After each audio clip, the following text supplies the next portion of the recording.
The 10th spot on this list goes to Roman Empire, a historical TV show based around various emperors and key figures such as Commodus, Julius Caesar and Caligula, with all of them leaving an everlasting mark on Roman history. This show is a mixture of a historical drama and a documentary, with the story playing out on the screen and then being further delved into and explained by narrators.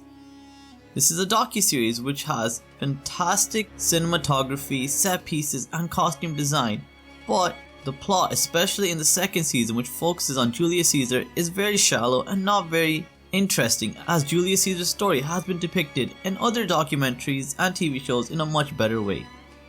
But if you're looking for a show that is easy to get engrossed into and presents some of the complex history of the Roman Empire in a simplified manner, then Roman Empire on Netflix is the perfect documentary series for you.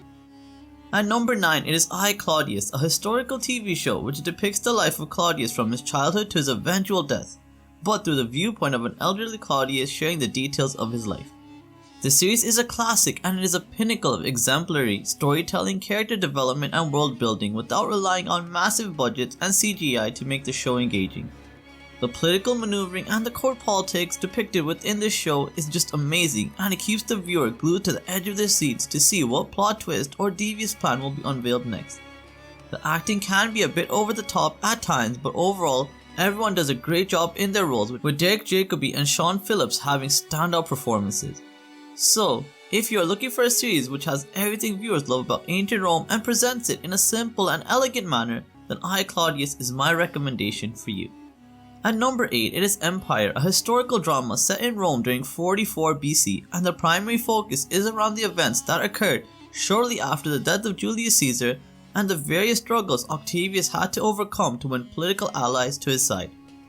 And he is also accompanied by a fictional gladiator who is his one-man army that will help him secure his future empire. The show starts off strong, but it quickly becomes a piece of fiction and follows no historical timeline or events after episode 3, which is very frustrating. But if you're looking for a show with decent acting, some good hand-to-hand combat, The Empire is a great recommendation for you. At number 7, we have Attila, the 2001 TV miniseries which depicts the life of Attila the Hun from his childhood to his eventual death while he's at the peak of his power and one of Rome's greatest enemies and rivals. This is an amazing TV show that does a great job of really bringing to life the unique warfare and military strategies that the Huns implemented. Attila also does a fantastic job of highlighting the declining power of the Western Roman Empire and how Valentine III's incompetence and lack of skill as a ruler caused the weakened Western Roman Empire to be threatened by enemies on all sides. This TV series boasts an all-star cast including Gerard Butler and Tommy Flanagan, an amazing plot with lots of political intrigue and corruption, and some great battle scenes as well. So if you're looking for a series about a strong leader and king who will go to any lengths possible to ensure a better future for his people, then Attila is the perfect TV show for you. At number 6, it is Colosseum, a 2022 documentary series which tells the history of the Colosseum from its start of construction in the 1st century to its decline and irrelevance during the 4th century AD. Colosseum is an 8-episode series and is perhaps the most in-depth look we will ever get into the problem-solving skills and intelligence that would be required to construct, expand, and maintain such a large amphitheater. The series also has great acting and some decent special effects for a documentary. The only shortcoming would be is that this series does have some boring episodes that are longer than they needed to be, and some historians are also not the most engaging to listen to either. But these are minor critiques for anyone looking to find out more about the Colosseum and its history. At number 5, we have Imperium Augustus, which is my favorite installment of the Imperium series, and it depicts Augustus' life in a first-person narrative from Caesar's assassination to his eventual last days as Rome's first emperor.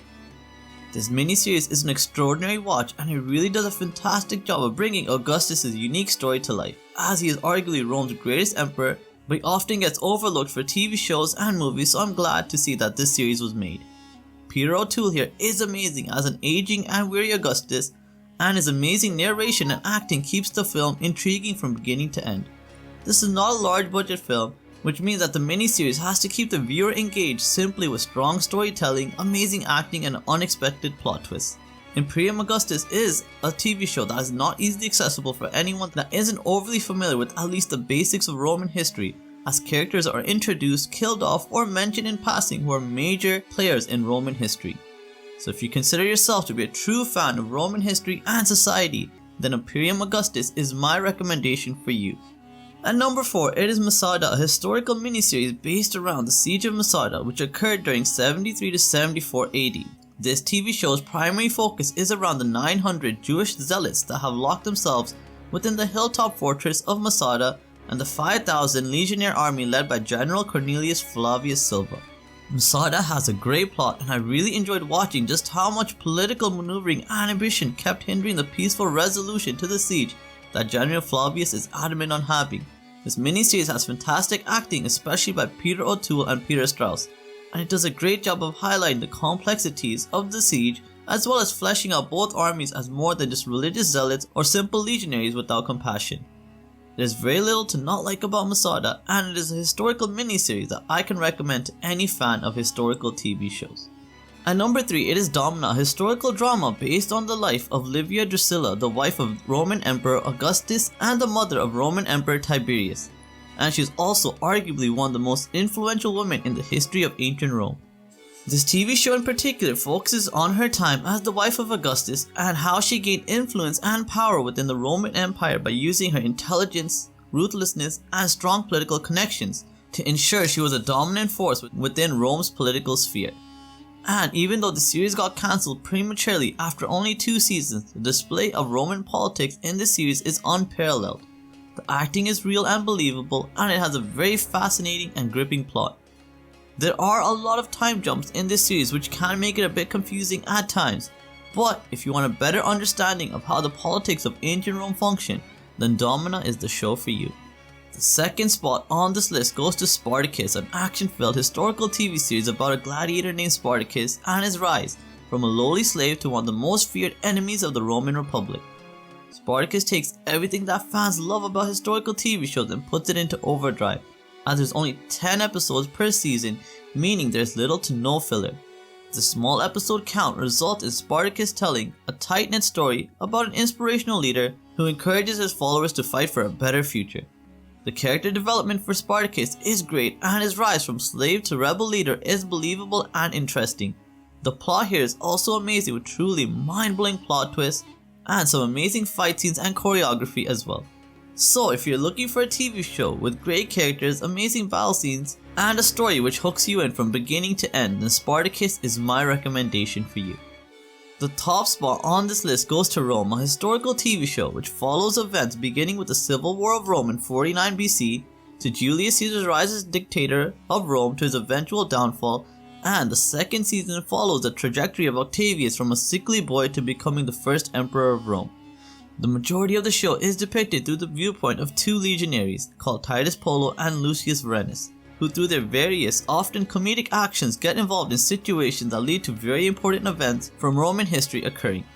I feel like this is the closest a TV series will ever get to accurately replicating ancient Roman culture, politics, and the day-to-day lives of Roman citizens of all classes on our screens.